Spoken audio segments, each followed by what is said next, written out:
Fresh out of hell and looking to finish the fight. Here's your look at McFarlane Toys Mortal Kombat Spawn.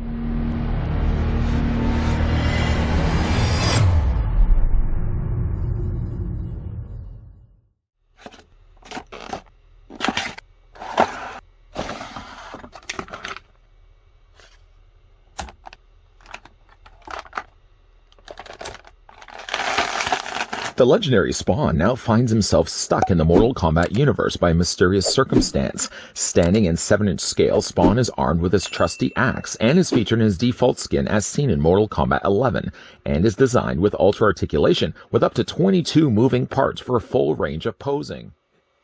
Now, I figured I would be dealt a brutal fatality if I never got around to having a look at the Mortal Kombat 11 from the folks over at McFarlane Toys. But thanks to the folks over at McFarlane Toys who did provide the sample we're going to have a look at here, I can finally check this one off my bucket list, as it's a figure I've been trying to track down for a very long time. Now, this Spawn was benefited from the fact it was released several times over. The one that we are going to be looking at in this review comes included with his axe. There was also one included with a mace, which we will be looking at in an upcoming video. Let's not get ahead of ourselves, though. First, grab the tape measure. Didn't mean to startle you guys by bringing that in so quick. Taking, though, the tape measure and taking right to the very top of Spawn's head. The figure stands about 6 3/4 of an inch tall, or he's going to be roughly about 17 centimeters in height. And for your size comparisons, let's slide over Spawn and free up a little bit of space next to him to bring in, anytime an opportunity is made where I can bring in the mega-sized Violator, you know I'm going to take it. Granted, Violator I don't think is anywhere appearing in any of the Mortal Kombat games, at least as of not yet. But at least it gives you a good idea of how a standard Spawn stacks up with an oversized Violator. In this case, Spawn for Mortal Kombat 11 goes to about the elbow area. And though I may not display this guy with the Mortal Kombat figures, even though he does appear in the game, I'd be most definitely interested to display him with the Violator and the Clown, two figures we've already had a look at here on this channel. Let's get down to looking at the accessories now that come included with the figure. First of all, you get your standard circular display base with, yes, one singular peg off to the far corner. Down below, printed, as you can see, is the Mortal Kombat font. It would be nice also if they could have included the dragon, but it's still a display stand, and I'm happy the fact that companies like McFarlane Toys include still display stands with their figures.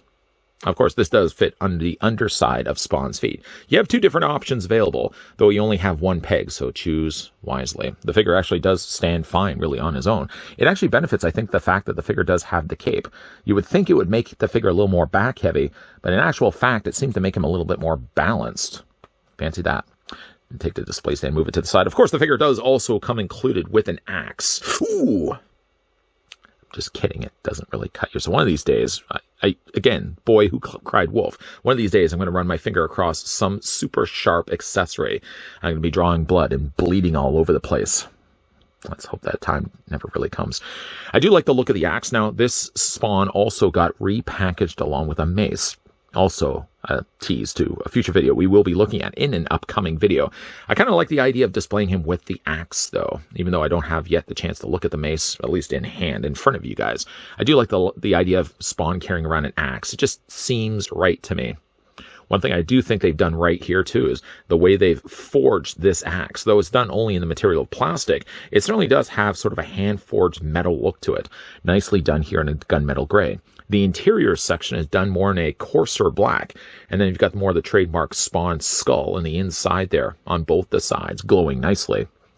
The handle is more on a thicker side. It's a softer plastic, again, that they've used, and they've bandaged off a little bit of burgundy down below, and then matched a nice little silver ringlet down below that matches the top as well. This does fit into either one of his hands. Funny enough, his hand, one hand at least, looks like it actually has a trigger finger. But still, you can take the axe, just pry the fingers away from the palm. You don't even have to heat the hands either. They're using a nice soft enough plastic that you can easily take the axe, minus just squishing his thumb a little bit off to the side. It does fit nicely into either one of his hands. I guess, too, you can also bend the elbows, being the fact he does have as much articulation as he does. You can actually have him double holding the axe, providing I didn't just drop it onto the floor. I don't even know if I can actually reach it. We'll have to come back to that in a second. That's his accessories. That's his accessories. Getting a closer look, though, at Spawn. I don't know why that floor always seems to claim those accessories. It's almost like the black... Oh, maybe the black hole's down there. That's why. It keeps pulling the accessories out of my hands. Getting a closer look, though, at Spawn. First of all, we'll start with his head sculpt here. One thing I do like about the modernized looking Spawn, at least in Mortal Kombat 11, is they still stick to the core idea of what Spawn should look like. Everything that you would recognize right away in the comics carries over nicely in the Mortal Kombat game. I do think, certainly as a translated figure now in plastic, it looks just as good as it does in the game. Of course, you've got the trademark Spawn face with mask here. I do like the way they've darkened the areas around the eyes. It really does help those eyes in green glow and pulsate just that little bit brighter. The rest of his coloring of his body is more just the straight plastic that they decided to use. It isn't quite necessarily black, as it's a really dark gray. I hope I can describe that better for anyone who's closing their eyes. He does have some skulls there placed off to the side that hold his cape in place. Although in this case, actually, the cape is very firmly attached to the back of his torso. So there's no way that cape's going anywhere. It looks as if you may be able to pull it away from the peg that's on the back of his torso. But I would ask the question, why would you want to even do that? Other things that this Spawn does have, of course, is the spike gauntlets here on the ends of his forearms here.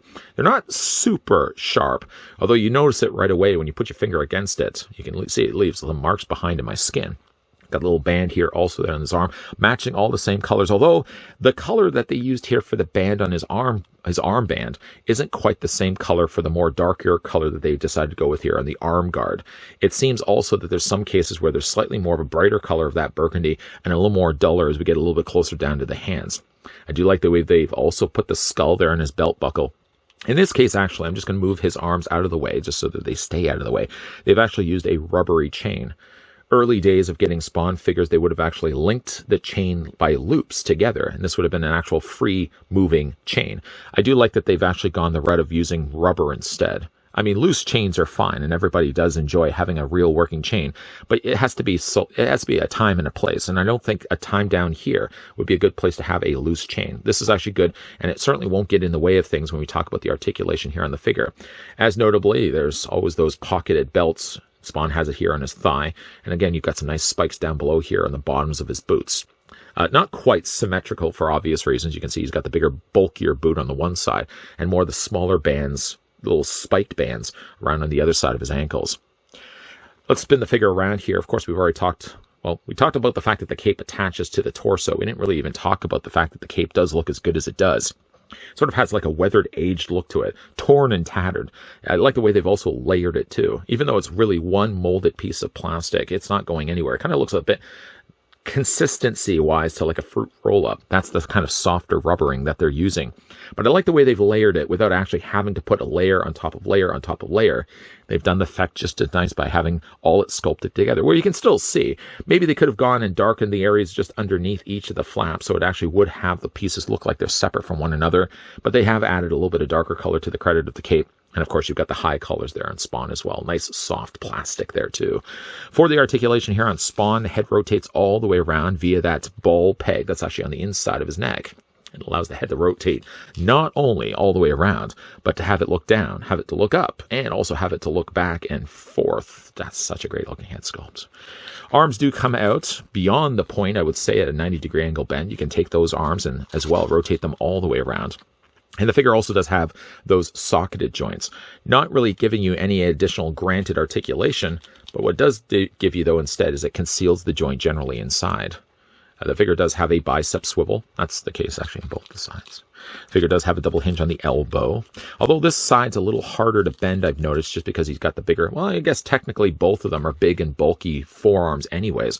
This one's just a little bit tighter, I've noticed. He does have, though, a double hinge on the elbow, I promise. You can see it right there.